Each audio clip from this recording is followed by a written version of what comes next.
My name is Steve Keating, and I'm the Associate Director of the Writing and Speaking Studio, and we are going to be talking about designing and supporting student presentations today. But like Jeffrey said before, we learn better from each other, and for that reason, I would love for this to be a really interactive event, and for us to get to know each other in the process. So I'm going to spend a little bit more time here introducing myself, introducing my team of tutors that I've got with me, and then also having you introduce yourselves. I think one of the major takeaways here is to see how many different ways we can approach the public speaking process based on the different contexts that we're approaching it in. So first of all, again, I'm Steve, and I work in the Writing and Speaking Studio. And I think probably most of you are aware of the studio, but for those of you who aren't, basically it's a tutoring service, and we specialize in writing and speaking. And I think if there's maybe one thing to know about the service, if you don't know anything else, it's that we don't suggest that there's one correct way to write, and we don't suggest that there's one correct way to speak. Our goal is really to help students find their voices, writing and speaking voices, and get comfortable using them in different environments. Now, this is a non-classroom faculty role, but my background is classroom heavy, so before coming to FIT, I worked in the North Carolina Community College system for about 5 years and taught public speaking, interpersonal communication, and intercultural communication. And I taught up to 9 courses each semester, online, hybrid, face-to-face, 4-week long, 8-week long, 16-week long. And I just say this to let you know that I'm coming to you with that experience as well, not just from my non-classroom faculty role here. But also, I've been lucky enough to be able to teach at FIT for the last couple of semesters, teaching a group dynamics course similar to the one Jeffrey was talking about before. So with me today, I've got a group. Can I say a group for 2? I've got 2 tutors with me from the Writing and Speaking Studio. They are students, and I'd love for them to introduce themselves. So, Bridget. Hi everyone, I'm Bridget. I am, as Steve said, a tutor in the Writing and Speaking Studio. I'm a graduate student here at FIT in the Fashion and Textile Studies program. I'm currently in my final semester, which is very exciting. And is there anything else you want me to say about myself? No, that's okay. Okay, that's me. All right. Hello, my name's Urza, and I'm also a tutor. I've been at the Writing and Speaking Studio for a little over a year now. I'm an FBM major in my associates, so I'm graduating this spring, but I'm going on to my bachelor's in FBM, and yeah. Great, thank you. All right, now we've got a small group, so I'd love to hear from you. I know a handful of you, but if you can just talk to me about who you are, what classes you teach, and if you want to mention how you incorporate public speaking or presentation into that work briefly, then we can do that. Can I start with you, Sarah? I'm Sarah Mullins from Footwear and Accessory Design. I teach mostly studio classes, which the introductory level don't have a lot of presentation, but I teach senior thesis and have been working really hard, especially since COVID, on their presentation because we made it a bigger part of the end of the year. And so yeah, here to get some tips. Hi, I'm Robert Chan. I teach in FBM. I primarily teach 2 courses, product development, innovations in product development. I think they changed the name, FM 204. And I also teach fashion marketing and digital innovations, FM 205. I've been here since the fall of 21, and was that it? Yeah. I'm happy to be here. I've heard Urza in my class, so this is exciting. Hi everybody, I'm Sarah Blazer. I'm the interim director of the Writing and Speaking Studio, and I also teach in English and Communication Studies. Up till now, there's not been a required presentation piece of that course, but there is going forward with the new Gen Ed requirements. So I'm always looking for ideas. I've had great success, though, having students do audio-only presentations and pre-recorded. So anyway, I'm excited to hear your ideas. Thank you. Hi everyone, I'm Sharon Pinkney. I'm in the Fashion Design Art Department, and I primarily teach the fashion design portfolio development courses. One course in particular, I was just speaking with Bridget, is a course where they cover 3 areas of the market. So they start out with one component or one grouping, which is sportswear, then they move on to knitwear, and then they move on to an intimate apparel component. In each one of those areas, they do a presentation before the class, their classmates.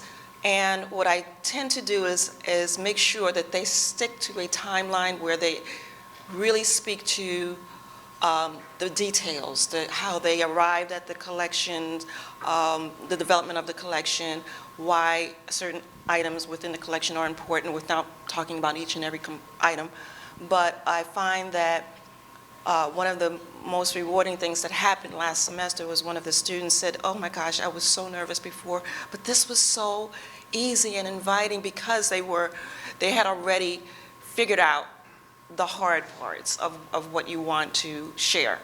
So I'm here to get some more ideas from others in other areas, in other departments. Thank you. Hi, I'm Bridget Lavery, and I teach in FBM. I've taught a plethora of different classes in FBM: marketing, product development, merchandising, retail, math. But for the past year, I have been teaching our first year experience, 108 and 109, a two-part, and I'm the co-course coordinator in the second part. And we've been trying to integrate, I've worked with Jeffrey and with Stephen and Sarah, trying to integrate the best techniques to teach the freshmen about public speaking, about presentation skills. So that's why I'm here. I want to learn more and figure out what more we can integrate, because it has been very challenging with a lot of the first year students. Hi, my name is Hans Galatera. I teach professional practice and internship to seniors, actually, in the interior design department. And what's interesting about what we do is that, well, what I do is I actually get them prepared for interviews. So a lot of them are really shy, so I try to give them scenarios and do mock interviews with them. Another thing that actually I find very interesting is that just recently, because I teach design studio in other schools, but the Pecha Kucha is so helpful for them. It really gets them out of reading slides and concentrate and focus on what they need to present.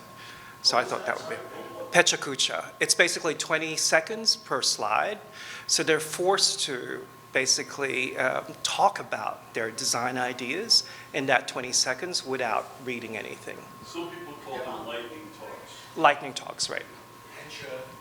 Pecha Kucha. Sounds like P-E-C-H-K-U-C-H. It's actually a really interesting presentation because it was started in Tokyo, and two American architects started it. And it's very effective because most architects and designers just drone on and on and on about the research, and it really gets to the point about what their design is about. Okay. I don't know which way to go, so I'll go this way. I'm Maureen Crilly, and I teach in the interior design department. I teach at FIT and SVA, and my subject is history, so the history of architecture, design, and decorative arts. So it's very heavy on presentation, and usually it would have maybe one or two an in presentation with the students and a midterm. And then what I try to do is I try to do a lot of presentations as twos. I find twos are highly effective because one is good at one and one is good at the other, and they really bounce against each other, and it comes out as a whole. So that's what I teach in the interior design department.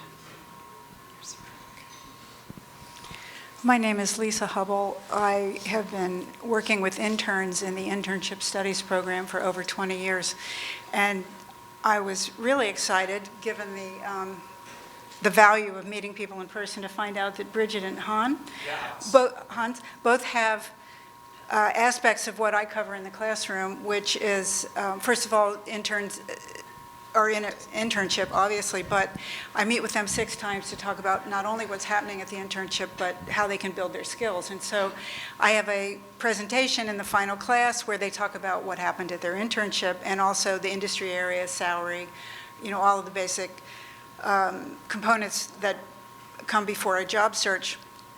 But even though I go over do not, the aspects of a good presentation, they all say don't read from the slide. We talk about font size, we talk about, images, all of that, and then when they do the presentation, they read from the slide, and the slide is covered with text. And I'm here to try and find out how to sort of more effectively build on whatever they've learned before they've gotten to my classroom, either as a sophomore or as a senior. So. Can I just add something, sorry, before you, because I know you want to end it, Chuck, I don't want to steal your thunder, but. Go. Because I know that's your jam. So, but. Only if you see me. No, no, but, it's interesting to hear everyone speak, because I was a second ago, and I realized I didn't really get into kind of the things how important presentations are in my courses, or has been in my class. FBM, the 2 classes I teach tend to be very group project heavy and very presentation heavy, right? So whether it's a case study, whether it's kind of assignment that scaffolds into the final project. And I think that, and when I poll my students in the class and I ask them, what other professors in FBM give you group assignments, they all do. So if you think about their time, they take 5, 6, 7 classes. Each class they have groups. That's 7 times, say 5, 6 people. I mean, you're looking at 35 people they're coordinating with. My most recent job was at Converse. I worked for basically Nike for 4 years, and we never had meetings bigger than that, coordinating. So it's an unrealistic thing. So what I do, one of the things that have served me really well, is I dedicate class time to workshop their presentations with them. Like, we break up in groups and we go, and I go like as if though I was working at Converse, and I'd go to each group and kind of look at their slides, review it with them, ask them questions. I think they're making at this age a shift from reporting what they're seeing to analyzing what they're seeing, right? So that's the shift that I think that students right now need the most help with at this age. How do you become a critical thinker? Like, show me how you think about it rather than telling me what it is. It's often that I see students constantly just reporting. They go to a store, they tell me what they saw, but what do you actually, like, based off of what the content we've covered in class, what is your analysis of what you're seeing? So I think that's the shift that I'm trying to use, like, the tools of presentations and the way everyone's experiences, I kind of experienced the same. People reading slides, what is the right balance? So I'm excited to be here to rap about that. So thanks. So thank you so much to everybody for sharing. I think that's really, truly helpful. And what I want to point out is that all of those types of public speaking sound really different, and that's okay. That's how we define public speaking really broadly. It is the up behind a podium sort of formal speaking that you may think of when you hear that word, but it's also the more interpersonal or group-based communication. And I also want to say that if something isn't covered today that you have questions about, please come and talk with me, because in addition to just having a conversation, I can come to your class and talk with your students, and that's definitely something that we do. But I want to bring us back to the title of this workshop. Again, designing and supporting student presentations. Now, despite the ordering of that, designing and supporting, I think we really ought to think about the support piece first. Why do we need to support students in this process? And think about that before we start to talk about design. So can I hear from some people in the room, but first, maybe from our students that we're lucky to have with us, why do we need support in this public speaking process? Well, a lot of the students that I encounter in the writing and speaking studio come to me and they say, I'm not sure, I'm nervous about it. I've never gotten up in front of the class. I don't like getting up in front of people. And I think supporting people in doing that, because in so many of the careers that we are preparing people for here at FIT, presenting, public speaking, being comfortable sort of professionally marketing yourself to someone in a quick exchange is really important. And so if we can sort of build those foundations of support in presentations starting from people's very first semester here, it's like ripping off the Band-Aid. You gotta start presenting, and then by the time you're in your final semester, be it your associates, your bachelor's, your graduate degree, you'll feel so much more prepared going out into the world. And so especially when I'm working with students in their first semester, first year, the technique I sort of take is, okay, I'm going to meet you where you're at. If you feel like you need to lean on the podium or sit in a chair or have your notes in front of you for this presentation, great. And then when you come in a month and we're working on a different presentation, instead of having on the podium in the chair with your notes, maybe you're just in the chair with your notes in front of the room. And then maybe the following year, you just have your notes and you can move around and you can be dynamic. And so it's about supporting people, it's about meeting them where they're at to help them build that confidence. And I think for me, connecting to people with the confidence factor is a big thing. So what through my experiences and with working with students on presentations and stuff, I find it really important that they are connected to what they're doing and what they're talking about. I found in my projects, I try to choose, if we have in class, like the option to choose what you want to present about, I really think it's important to choose a topic that you're passionate about, because when you're passionate about it, you really want to do the research and you really want to know, you're going to know what you're going to be talking about. So the reason I think is why students tend to read off the board sometimes is because we talk about different presentation techniques, as I've talked about it with him, like being able to say what the information in different ways, but essentially saying the same thing. So it's not something you have to memorize. You just know the facts, or as you were talking about like analyzing it, you know how you feel and how you think about the topic. So the information comes easier to you and it's easier to present in that way. So thank you. Isn't it great to have student perspectives in all of this? I want to point out two things. First of all, what Bridget had talked about, just the fact that this is an important skill, not just for the classroom, but I think we are all saying that for our industries and for our areas, public speaking is an important thing for students to be able to do, even outside of the majors, for them to be able to talk about who they are, what they do, and why that matters in the interview setting is truly important. And for that reason, it can't be an afterthought. It has to be something that we offer support with. And in terms of the input that Erza gave there, I think she's lucky in that she's working in the studio and getting to work with all of these other students and getting this insight so that she can approach the process in these ways and be successful in the ways that she is, but not everyone necessarily has that opportunity. So again, we need to be able to support people in that, just to even be able to talk about how we approach this process broadly. Did you want to add something? Okay. How about anybody else in the room? Can I hear from you? What are the reasons why we think it's important to support students in the public speaking and presentation process?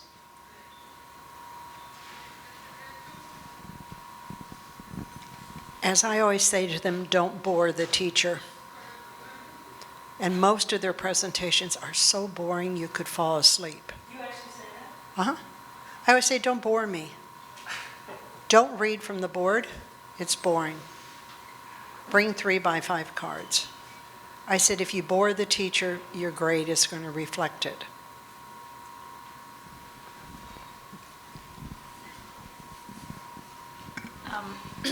During COVID, because our seniors were going to present online too, and we invited, our industry guests and everything, so we did rehearsals with them for the first time, and we had never done that. We had we had like an interview event. There wasn't really a presentation, but so this was like a real presentation. So we rehearsed, and part of it was just the technical part. Do your slides work? Does your file?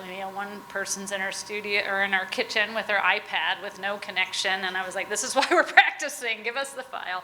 But I think that rehearsal really helped, and I personally worked on a project with another faculty member and a group of students for the DTech lab, and we did, and I know we've talked about like scripts aren't necessarily always good, but we did do scripts because we were like a group of 8, and it helped so much. So we'd like, not only did the whole group write the script, but then we would do a rehearsal, and then I keep trying to tell my students, like, the more you write about it and practice, then when you do get up, you can be more ad-libbed, or you're not reading from the cards and being boring.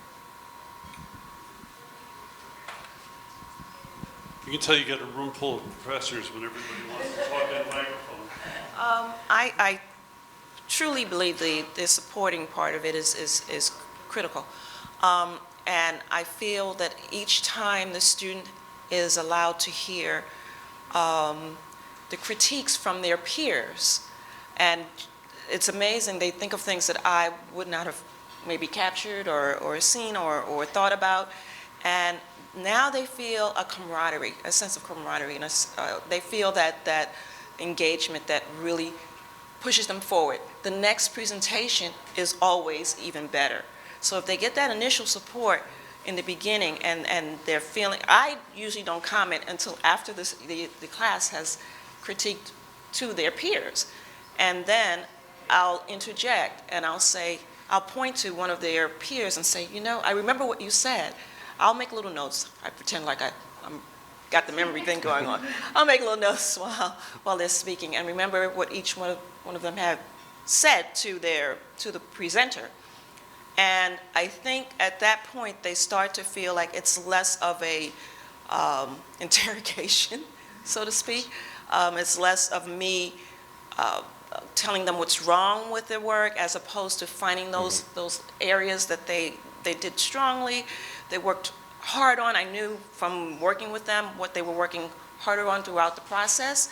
So I think if we can initially get that comfort level with them in the area of support, then we can move on, and I can then bring out other things that maybe weren't as the strong points, and they receive it better. So support, number one.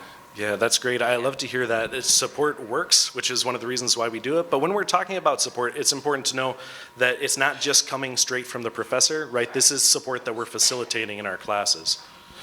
Yeah. Anybody else? I was just going to say a few. Yeah, support's great, and I think one of the first things I do when I teach professional practice is really to have a good icebreaker at the very beginning, and then I can kind of judge and leverage and see what kind of personality this student is. And I also make them do this elevator pitch, because that's so important, I think, especially if they're at the very beginning of their career. So I always tell them, you know, tell me something remarkable about you, tell me something unique, and that will make you stand out when you meet somebody that's a potential employer or a collaborator or a potential design partner.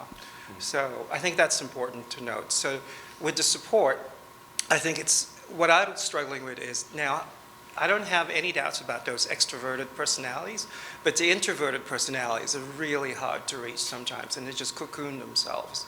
So I think that's what I want to learn from here. Yeah. So I just want to add something. We tend to treat presentations like they're more formal, culminating events. But there's a lot of ways students can present in the class that's in smaller chunks. So for example, if you have 20, 25 students, it's so boring to have everybody presenting group after group. It's like a drone. It's like watching the subway trains come in. You know, so one of the things you can do is review the work your students have submitted and pick a range of work for any assignment. It could be a written assignment, it could be some kind of a research-based assignment, and pick 3 or 4 students to present what they did and to talk to the class about their work. So those will be like a Pekka you would be like, say, you have 3 minutes to cover what you did. And I can tell you that I've seen thesis classes that only give the thesis presentations 5 minutes to present a thesis. You like that? To that point, I want to say something. I'm in a fashion journalism class this semester, and we've had the good fortune of our teacher has asked us to give, we're doing 3 papers, 3 presentations throughout the semester, and our presentation day is before our paper is due. The presentations are ungraded. They're just meant to be quick research updates, and I have actually found that getting up in front of my classmates, who I've now been with for 2 years, who I'm friendly with, giving a quick research update in a casual way, I know I'm not getting graded on it. It actually helps me to sort of figure out my thoughts, articulate myself a little better, so that when I do return to my paper, I say, oh, this is what was successful in my presentation, this is what I want to expand on more, and this is how, you know, it sort of makes more logical sense. So having those sort of low stakes, casual presentations, everybody can talk for no more than 5 to 8 minutes, and then we move on to the next, have been really helpful. And I think for people, especially for people who are not so fond of presentations, lowering those stakes and having opportunities to present that are not, not these grand, big events, but that are just checking in, can be really, really helpful. So let's just have one more comment, then I'm going to bring it back here. I just want to tail on to that. One of the things that we do, I do something in my freshman class of in the news. So it's a more informal statement where I have everybody sit around, but there's 3 students every week that have to find an article related to the topic we're speaking about. And it's kind of under the pretense of, in industry, you would do this in a meeting, casual conversation. Oh, did you see that article in Women's Wear Daily? So it's a little bit kind of turning the tables with, it's not formal, it's casual, but you're still public speaking. So I'm hearing some really excellent ideas, but what I want us to do as we're thinking right now is to kind of sit in the need for support rather than thinking about what we do to support or different exercises in class. But I would love to talk with you more about your exercises at some point. I have had the privilege of getting to talk to now probably hundreds and hundreds of students in all of the classes that I visited around FIT, talking with them about how they feel about the public speaking process and what stresses them out about the process and why they feel they need support. And in addition to some of the great points that you all mentioned now, I think another one is that this is a multi-step process. And when I say process, I mean that there are a lot of steps involved. But for most students, they don't realize what those steps are. They've not been taught them, and instead they think about public speaking as something that has to happen immediately. They write something and then they deliver something, or they just deliver something without any process before that. So that's one reason why we need to be able to support our students, is to guide them in a process for something that we say is so important. Another thing is in terms of expectations. There are a lot of expectations around the act of public speaking. First, our own expectations for ourselves, the expectations based on what we see happening around us. So for example, TED Talks. TED Talks are great, but they're not the only way to speak. And if we feel that we need to get to that level in our speaking, that is a standard or an expectation that may be a little bit anxiety-inducing. Just a point about TED Talks. They make it look like somebody just walked up on the stage and did it. Those people who present in TED Talks usually work for 2 to 5 days on rehearsing their presentations with directors and lighting and makeup and set. So if you just think they got up out of the audience and grabbed a microphone, it's baloney, okay? And a lot of it is also about promotion. Okay, promoting the consultant, promoting the topic, so I always caution students to realize that these are really 20th Century Fox presentations, not, just like a conference talk. Yeah, absolutely. I mean, this really does not have to be our standard. But in addition, in terms of expectations, we've got the expectations of the professors and of the major, and we've got the expectations of the industry. And unfortunately, not all of those always line up. Oftentimes when we're talking about public speaking expectations, we're talking about our own, but we're talking about them as if they are concrete and as if they are the only way. And that's really difficult for students when they are then talking to another professor who is speaking just as concretely about public speaking. It's a difficult thing, and these expectations really can build anxiety among students. And that's the last reason why, maybe not the last, but the last one that I'm going to mention now, that we need to support our students in public speaking. It's because it's an anxiety-inducing process.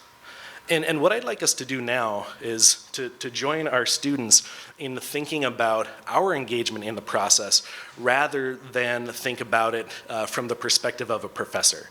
I'm going to say public speaking is anxiety-inducing, period. Why? What are we scared of? Can I hear from the two of you first?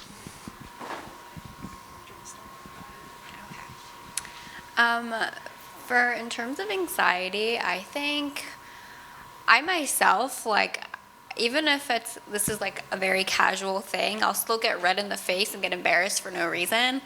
Like, I don't know why, but it's that sort of thing that, I guess going back to expectations, like growing up with like an academic like an education that is very like with high standards. It's very, when you come to college, you don't really know what to expect, and there are a lot of processes in what you do, like such as like with elevator pitches and with rehearsing and stuff like that. There's a process and everything, and we don't really know where to start with that. So I think like having a guide for that is really important. Anxiety. I feel lucky. I was a theater major in college, and so by the time I got to graduate school, I was pretty happy and content up on a stage talking to people. But I certainly, going from being a theater major, where a lot of the presentations that I was delivering were, not research-based, not the same thing that I'm doing here. When I came here and was doing mostly research-based presentations, I found, anxiety of I want to get these things right. I want to convey this information in a way that people will understand. How can I do this, within the time frame, within my professor's expectations, following all of these. And so I think just through practice, I've been able to sort of manage that anxiety, but just the wanting to get it right and the wanting to inform and not be boring and make things interesting is still something that I think about. And it's still, okay, I'm talking about this painting from 1665. How am I going to engage my audience and tell them all the things that I need to tell them in 10 minutes, which is all I have? Awesome, thank you. And now I'd love to hear from you, and if you could just shout out some of the things that make you feel, well, actually, let me ask the question first. How many of you do experience some level of public speaking anxiety or apprehension? Yes. Yeah. I feel like we as teachers feel it as much as students do sometimes. Yeah, absolutely. It's not just a student experience, this anxiety. It's something that really most of us experience. But I just want to get across the point that this is a really common thing. It's more common to be nervous about public speaking than it is to not be nervous about it. So let me hear from you. What in your process makes you feel nervous when you're up in front of a room presenting? You just shout it out. Microphone. Let's hear it. Yeah. I think one of the things is making sure you have the right information or the right facts. Yeah, the absolutely. content. Knowing your information is big, and a lot of the time we're not able to speak about things that we care about and know about. We're assigned topics, and that can create some anxiety around the process, definitely. Yeah. I think one of the things I feel like I'm standing in judgment, so they're looking at me for right answers or correctness and all of that. One other thing is reminding myself of the jargon or the little slang words that I might slip and use, and having to remember that English is not everyone's first language in the classroom, and we have terms that we use for one thing, and it means more than just one thing, and so that, it's nerve-wracking. It is. And I'm constantly trying to speak and think at the same time, so remembering to look at my notes. For me, I think it's the introduction always drives me up the wall. I get so nervous just in terms of the beginning, but once I get right into it, I just go with it. But that initial 5 minutes is so nerve-wracking for me. And also just knowing your audience, I think if you populate your audience with friends, then it actually makes it easier. But of course, that's not realistic. But yeah, the first 5 minutes is always a nerve-wracking experience for me. And especially when I was a major president of a chapter organization. So I really had to join also Toastmasters. Have you heard of that? Yes. It's wonderful. I mean, it got me really out of my shell and got me more into public speaking, and it's very helpful. Can I ask you, in those 5 minutes, what is it exactly that's making you feel nervous? Good question. I think it's just striking the right chord because they don't know you and you want them to like you. So it's always important to have that introduction in a collegial way, but at the same time not threatening and not knowing too much. I mean, it's really hard, you know what I mean? So you got to be approachable, you've got to do all these things that you're kind of thinking of, and that's what drives me crazy. Yeah, I think that's a really common thing for the anxiety to be situated at the start of a speech or right up before it. And generally, those first few minutes of a speech is when you're trying to win over your audience, gauge the tone of the audience and their responses. So it definitely makes sense to feel that up front. Sarah.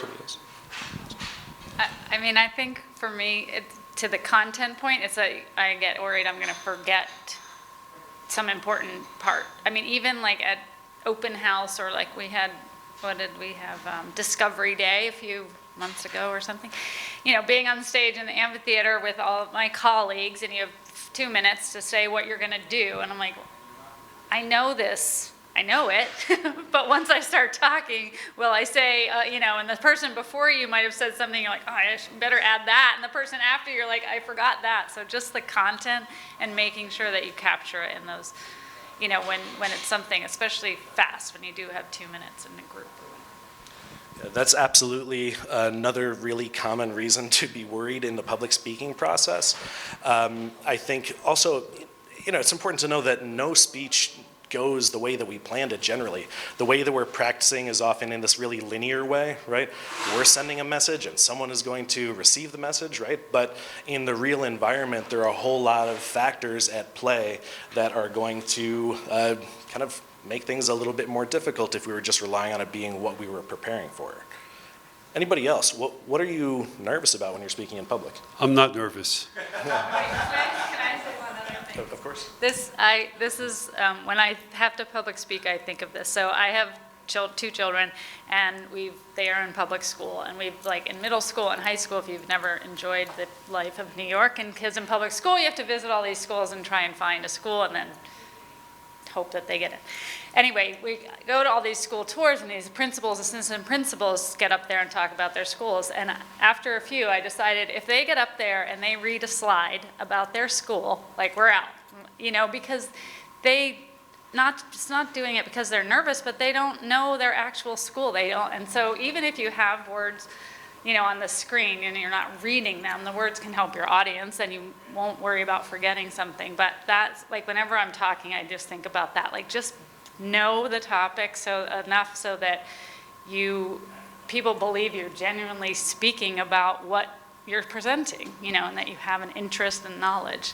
Because there's principals that don't know their schools out there in New York City. So, Stephen, let me just, you know, add. The reason I'm not nervous is because look at everybody in this room who's taking the microphone and speaking extemporaneously about the things they're concerned about.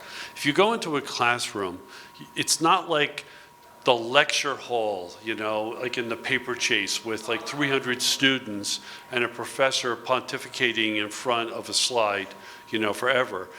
Even though our classes are larger with 25 to 27, you can still be conversational when you go in there. You know your stuff, okay? And you don't have to hand feed them every sentence to make sure it's penetrating.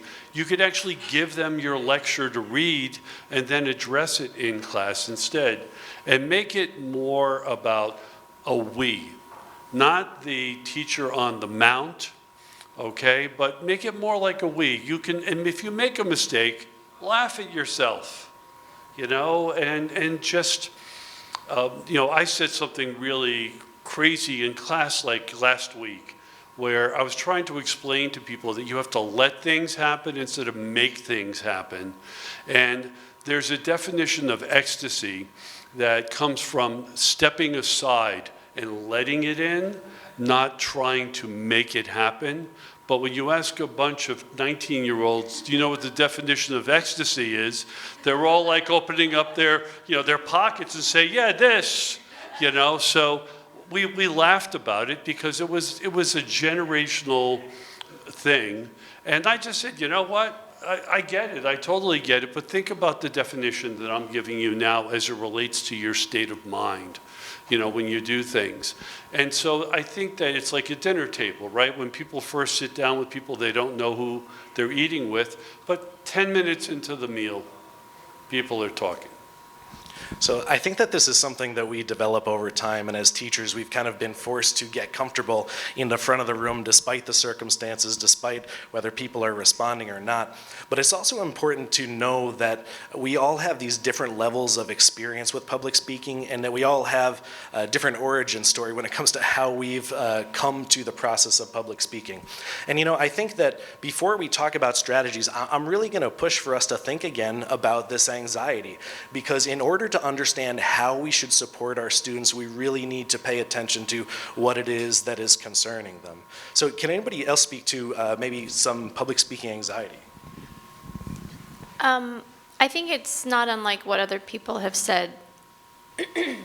Mainly, I am a writer, I'm a studier, and I don't want to get it wrong if I'm speaking extemporaneously. So that's not comfortable to me for the most part, or in lots of settings. If I'm giving a paper, I'm most likely going to read it.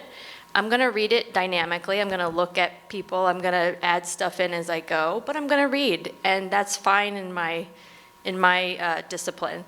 I think a lot of people are, you know, trying to push people away from that, which is fine, but I think we should give a reason for why we're pushing people away from that if we are, and understand that it's not wrong in every setting. But that is why I do it, because I spend so much time writing and thinking exactly how I want to say something, and I want it to come out that way. And I think with the anxiety piece, not so much the why, but the support part. And this is something that I think I'm saying as a result of talking to you a lot about it, Steve, but having there be a focus in class on what it means to listen to presentations, to be in the audience. I mean, many of us and many of our students really stink at it. And it's because we're not holding ourselves, and again, us included, to high expectations. But we should not be like doing other things while people are presenting. Certainly not the whole time. Of course, there are little moments where you need to, but we shouldn't be doing that to each other. Students should not be doing that to each other. And I don't think they will if we just make it clear that these are our expectations, and there's going to be an aspect of listening that's active. And maybe that is that everybody submits some kind of notes for the person, something that they really enjoyed about their presentation, whatever it is. But I think we should be talking with students about that. That's a good way for us to support their process, but it's also a good way for us to teach them that being an audience member is a really crucial part of any speaking situation. Thank you. I think I'm a pretty new teacher. I started teaching the fall of 21. So for me, the anxiety really comes from, it's not really my content, right? Because like, I need to teach a course a whole semester through to kind of figure out, okay, what from my experience I can lean on to really deliver the content of this course.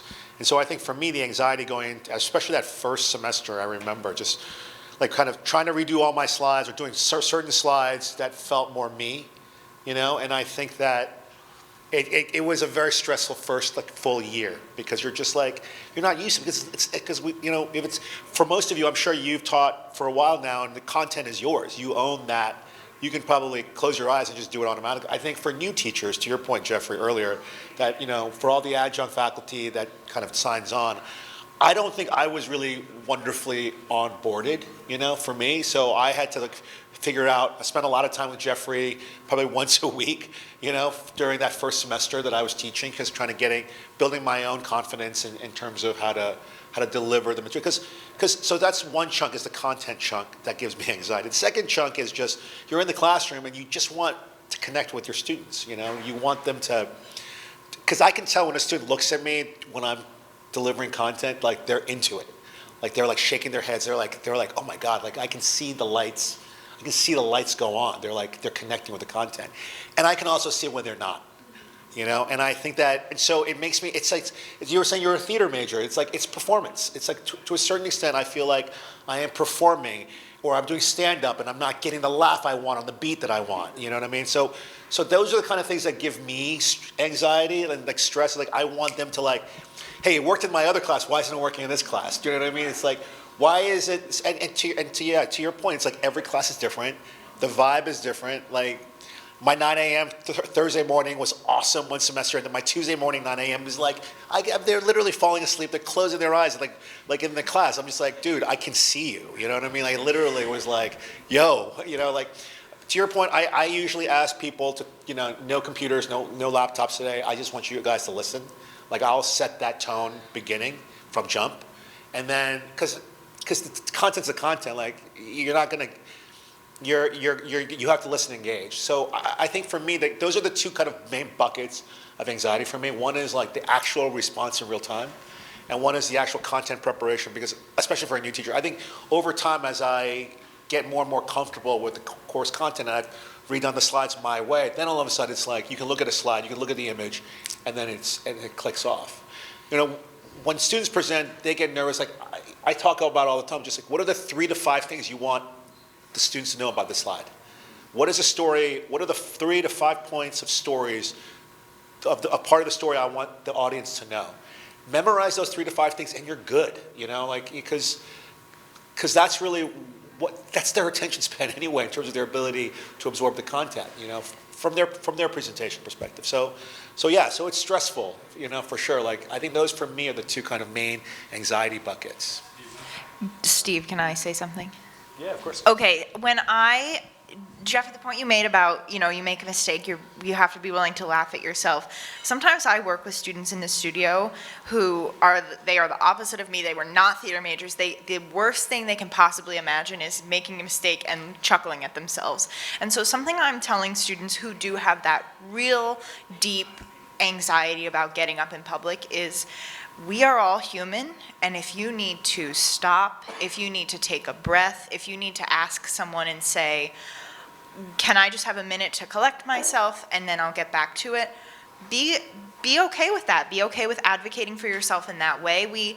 You know, if someone got up in front of my class and got started and then had a road bump and said, let me just start over again, I certainly wouldn't judge them for it. I want them, we as audience members want our speakers to succeed, and so when I'm in the writing studio working with somebody who wants to succeed when they speak, I say, you know, advocate for the things that you need. If you need to stop, if you need to take a breath, take a drink of water, take a break, that's okay. We're human, we want each other to succeed.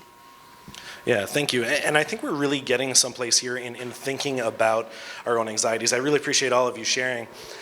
What I'd ask you to do is keep thinking about these things as you go forward. What is it that worries you about this process? That's okay. What is it that stresses you out about the process? But also hear from your students. We're going to find out that everyone's experience with anxiety is really quite different, and understanding what a student is going through is the most foundational step that we need to take before we think about how to support them.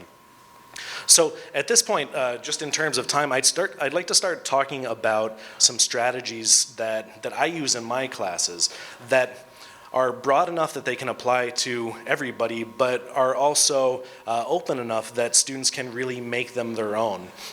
And the first one is to have conversations like these ones. So just based on your experience today, why do you think it would be essential to have a communication in class about how students feel about the public speaking process and what worries about the process?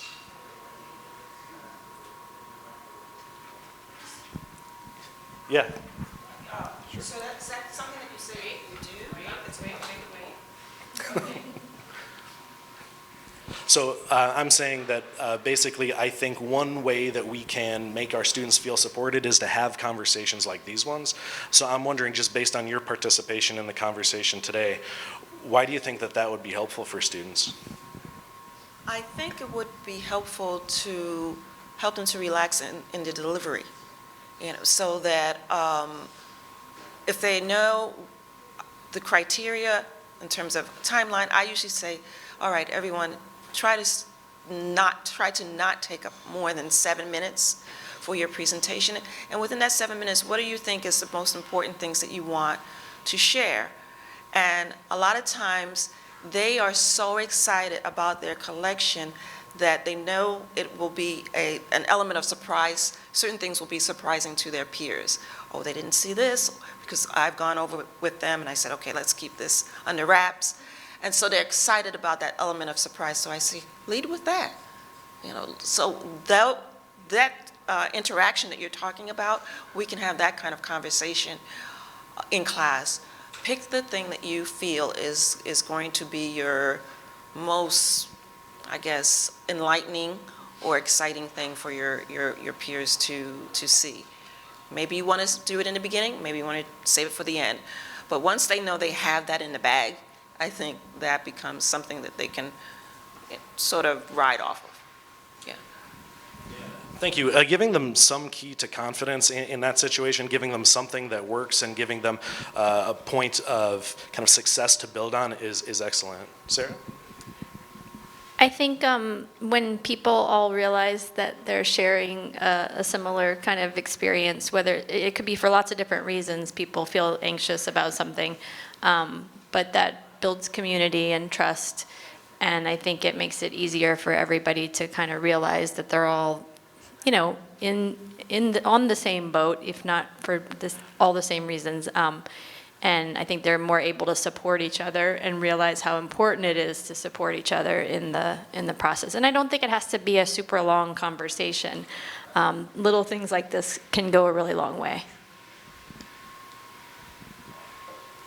And I think if you had that conversation, then you might have somebody who's a theater major and is like, oh, I got this tip, I've been doing it for years, and somebody else who, you'll get ideas from the group collectively if you do talk about it, for sure, because people will have different experiences.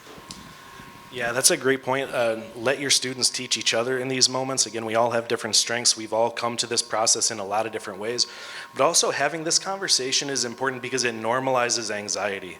It's really important to be able to say to students, look, public speaking is hard. Getting up in front of people is difficult, especially when we're talking about things that we don't know very well and we're being evaluated while it's happening. It's kind of scary. And being able to acknowledge that makes seeking help a lot easier for students. It makes this sharing a lot easier for students. So that's one strategy I use. I have this sort of conversation, the way we started today, in every single one of my classes. And actually, for those of you who have visited your classes, you know that I have this conversation with them too. And I think you'd be surprised in having it how much you can learn about your students and how much you may be surprised what it is that they're feeling they need support on and what it is that's making them anxious. Because it's not the stuff that we're thinking of after we've been teaching for a decade or more. It is this thing that is particular to them. And again, it's so important to know where people need help in order to build solutions and build strategies. Sarah mentioned community before, and I think that's my next strategy, is to understand that public speaking is a community act, not a solo endeavor. And what I mean by that is that your audience has a huge impact on the success or failure of a speech, if you want to talk about it in that way. So for example, you could be prepared and practiced and come in knowing exactly what you want to say and want to read it off your script word for word. But if you don't have an audience that is supportive and ready and knowing how to welcome and facilitate that, then that speech or that presentation can feel uncomfortable and not work in the way that we want it to. But the other way is true too. You could be less prepared. You could have woken up late. You could just be told right in that moment that you need to speak. But if you've got a supportive audience, you know that makes things a lot easier. Before you mentioned your students, right? Some falling asleep and some absolutely tuned in. And you know how much easier or more difficult that makes teaching. And the same thing is true for students.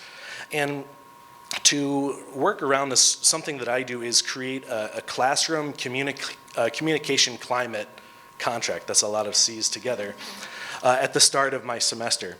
And a communication climate is basically the vibe of an environment that makes you feel either able to communicate or not, able to be yourself or not, able to ask questions or not. And the idea behind it is basically that the health of an environment impacts what can happen within it. So I ask my students about what types of classroom climates make them feel able to be themselves, make them feel able to engage in question asking, make mistakes, do whatever they need to do in order to learn, what makes them feel comfortable. And also on the other end of that, what makes them feel uncomfortable. And you'd be surprised again at how much you can learn from this act. Yeah. Take my own poison. You know, I think that when you're talking about a community tone, a huge part of the atmosphere in the class is how you assess their work. So when students get a grade like a C with no explanation, or if they get an explanation like, you better not do that again, or you're not measuring up, I think that part of what assessment needs is to be fair and to be consistent, but also to be formative. So one way to help relax the class, this is just my opinion, is to have some low stakes assignments in the beginning where you just mark them done or not done, but you give them feedback. The one thing I tell my students though is when I start grading, a huge part of the grade is compliance. If I asked for 4 things and I get 3, it almost doesn't make a difference. If it's 3 brilliant things and the 4th one fell away, that's a missing component. It's a lot easier for students to understand how they can be compliant to the assignment, and by giving them low stakes assignments, it makes them feel less prosecuted, you know, in the beginning, and it can make them feel more relaxed around the professor. But you have to remind them that you're giving them comments, because even in Blackboard or Brightspace, you can look at the grades without seeing the comments. You need to open them up to see them. But I feel, and by the way, I'm not like an A teacher. Like, you know, I have like A's and B's and C's in my classes, but my students know why. Okay, the other problem is students not getting, and I'd like to hear from the students about this, but not getting grades often enough. So they could have the first quarter of the semester where they're in a hole that they can never dig themselves out of if they don't have an opportunity to learn what you want. Yeah, and those are great points. There are a lot of reasons that a student may feel comfortable or uncomfortable in a classroom environment, and you're going to find them out by asking them at the start of the semester. When they speak to me, I write it down, I type it up, I bring it back, I have them sign it, and I include it in my syllabus so that I can show them that what they want and what they need in the classroom, the support that they're requesting, is just as important to me as how I've laid the course out for them. This, again, is something that takes time. I mean, I teach communication courses, and I don't necessarily always have the time to do this, and I know that that would be a time crunch for a lot of you too. But this can be as short or long of an activity as you choose to make it. Even 10 or 15 minutes on the first day of class can really do a lot for you. Now, what you had mentioned, Jeffrey, was actually my next point, where I encourage professors to let your students speak lowercase before they speak uppercase. And the reason I suggest that is because of what a lot of you were speaking about before, this kind of difficulty of going from the page straight to the podium in front of the room, being evaluated, not knowing what your teacher's writing down when they're writing something down. So giving them the chance to speak in a way that is either low stakes or no stakes early in the semester is great. Giving them feedback and from a syllabus up front in the semester without that actually affecting their grade is a great thing to be able to do too. We're running a bit short on time, so I'm going to get to these last 2 points, and the very last point will be something that we can kind of work on together. The fourth strategy that I use is to introduce students to the writing and speaking studio. Now, I think most of you know about the studio already, but you may not be fully clear on what sorts of speaking services that we offer. So students' speaking sessions can really look a lot of different ways. Some of them look a lot like writing sessions because writing is a part of the speaking process. Some of them, students come in and they're just working to understand the assignment. They're reading through a professor's email. They're reading through the syllabus to understand and build a plan that they can bring back to their professor to make sure that they're on the right track. There is audience analysis. It goes all the way up to putting the final touches on a presentation and being able to give a speech before you need to give your speech for a grade in the classroom. There's really so many ways that these sessions could look. But in addition to your students coming to the studio, again, you can also ask us to come to your classroom.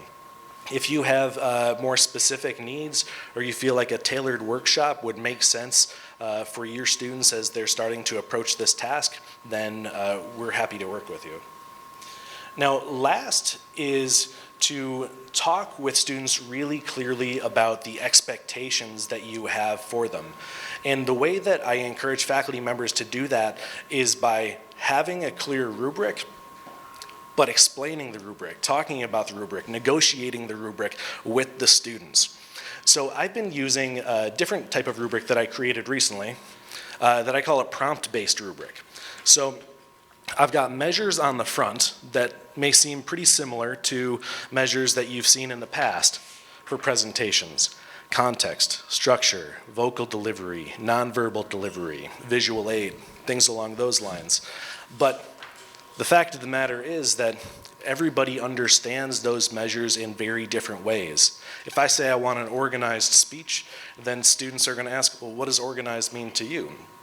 And so for that reason, on the back of the rubric, I have prompts that are connected to each one of those measures. So for example, in terms of relevance, my questions are, why does my audience need this information? Sure, that'd be great, thank you. What do I need to say in order to communicate the importance of this message? When does this need to happen in my presentation? Pace. Are you speaking too quickly? Sometimes when speakers are nervous, they speak quickly in order to get through their presentation sooner. Now, these prompts are mine, and they're specific to me. They may work for your classes, and they may not. But what's most effective about this rubric, I think, is having a conversation with the students about it and talking with them about how they understand each of these measures, and then either correcting if that's necessary, or again, negotiating with them and taking some of what they've said and including that in your prompt.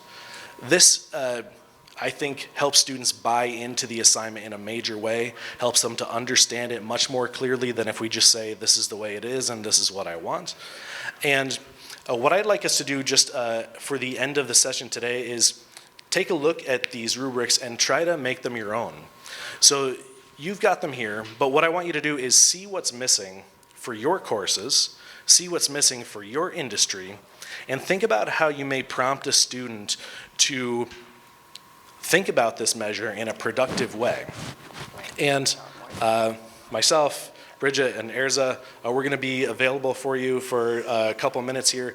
So as you're thinking, you can call us over. You can get that student perspective on understanding of these different measures and get my perspective as well. So, yes.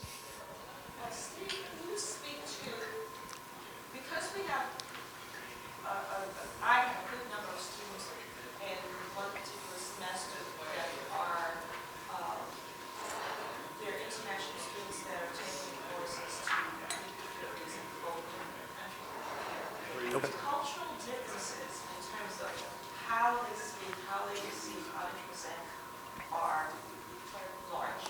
And so I find that there's a difficulty in creating just a standard for the class that they can accept and follow, because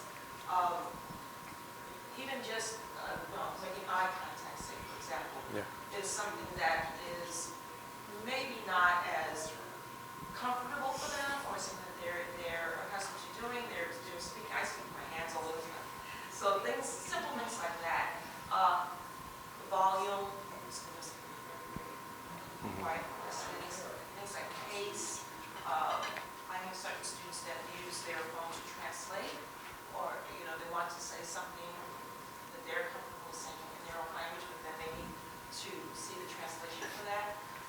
Yeah. So it takes them a little bit of maneuvering and time. So my question to you is, how do we accommodate the need for the vast differences and the diversity in the room of cultural standards for them, or cultural ways of communicating that they're comfortable with? Yeah, I appreciate you bringing that up. That's an excellent question, and it's actually one of the reasons why we should be having this conversation, because, I said at the beginning of this that we suggest that there is not one right way to speak, but we still often think about the way that we speak rather than different ways. So being able to talk with students about, again, what these measures mean to them and how they may approach them is really helpful, but also talking with them about how that there are different paths to get to these things. So for example, eye contact, why are we making it? It's to be able to make a connection with our audience, to be able to keep them engaged with us. But if we're uncomfortable with eye contact, or we feel it doesn't apply to the situation, what are some other ways that we can do that?